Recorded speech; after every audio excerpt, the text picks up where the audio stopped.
Lagi-lagi mereka bertanya, semua manusia ya Bu? Berarti non-muslim juga, orang Kristen juga, orang Hindu juga. Hai, kenalin, aku Novi. Siap melaporkan langsung dari salah satu gang sempit di Kabupaten Gresik.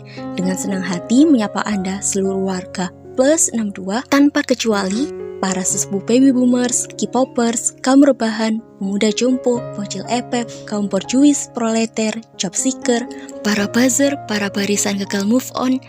Semuanya, Assalamualaikum warahmatullahi wabarakatuh. Semoga kalian sehat afiat selalu.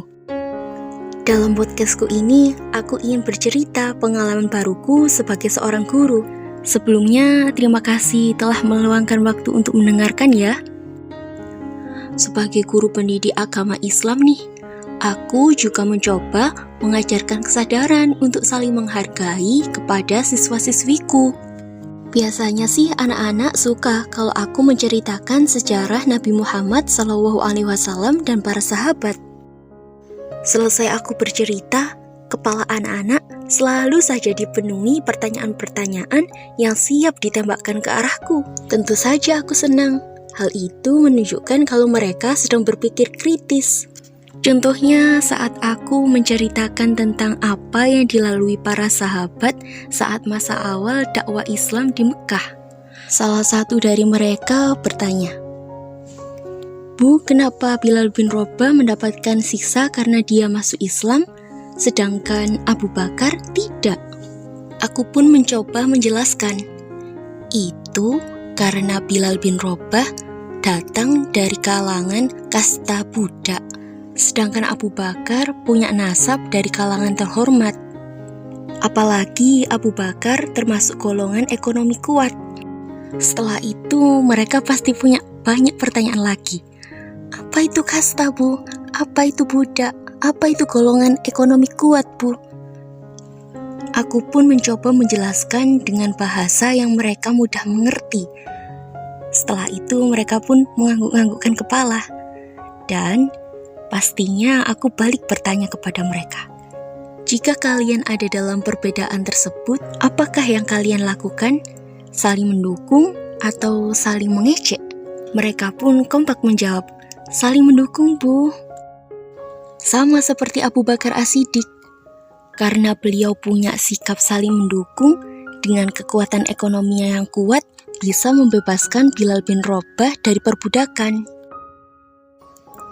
Aku melanjutkan menjelaskan. Anak-anak, selain itu Bilal bin Rabah juga menjadi korban rasisme. Beliau sering diejek karena berkulit hitam. Ayo, di sini siapa yang tukang ngejek temannya karena perbedaan fisik? Pakai lebah berdengung, mereka pun menjawab, tidak Bu, tidak, bukan saya. Tak sedikit juga mereka akhirnya curhat kalau mereka juga mengalami body shaming.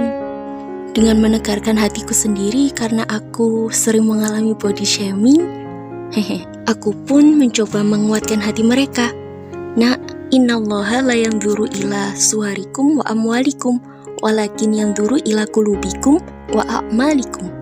Sesungguhnya Allah tidak melihat rupa atau harta kalian, tapi Ia melihat hati kalian dan perbuatan baik kalian.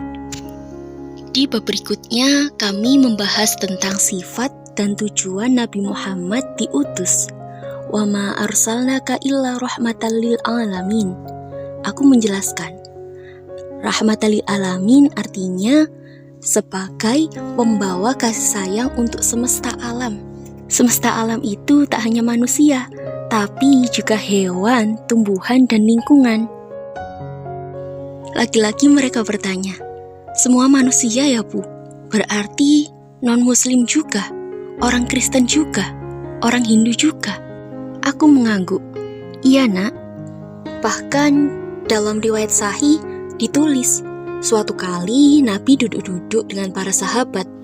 Lalu lewatlah rombongan yang mengantarkan jenazah seorang Yahudi. Nabi pun ikut berdiri mengheningkan cipta untuk menghormati rombongan jenazah Yahudi tersebut. Oh iya, seperti yang ku jelaskan tadi, rahmatan lil alamin tidak hanya kasih sayang kepada manusia, tapi juga lingkungan kita. Aku memperkenalkan kepada para siswa-siswiku bagaimana kasih sayang Nabi terhadap hewan melalui sabda-sabda beliau. Nabi memperingatkan kita agar tidak duduk di atas hewan tunggangan tanpa tujuan.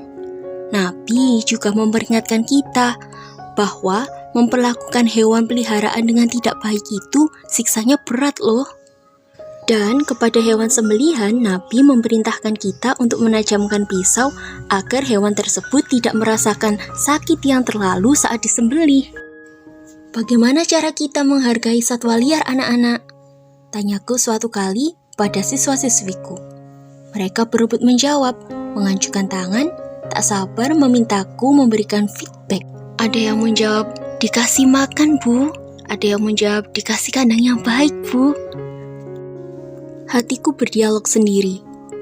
Aku sedang berhadapan dengan generasi alfa. Dunia yang makin lama diselimuti ketamakan manusia ini membuatku bertanya akan masa depan mereka.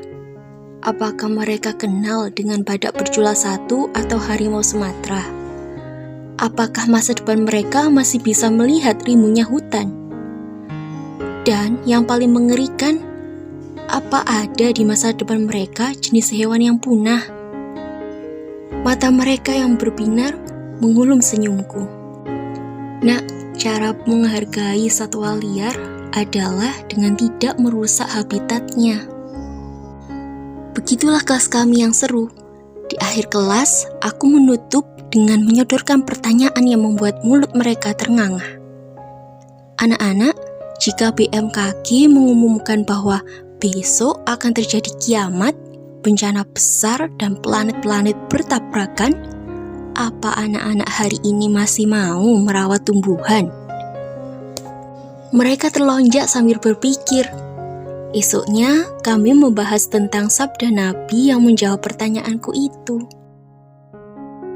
Para pendengar yang baik, itulah ceritaku. Ya, menjadi guru memang seru. Mereka, para siswa-siswiku itu, kadang membuatku senyum-senyum sendiri, kadang membuatku seperti orang yang tumbuh di kepalanya tanduk, bikin emosi. Selain itu, menjadi guru membuatku terus-menerus belajar.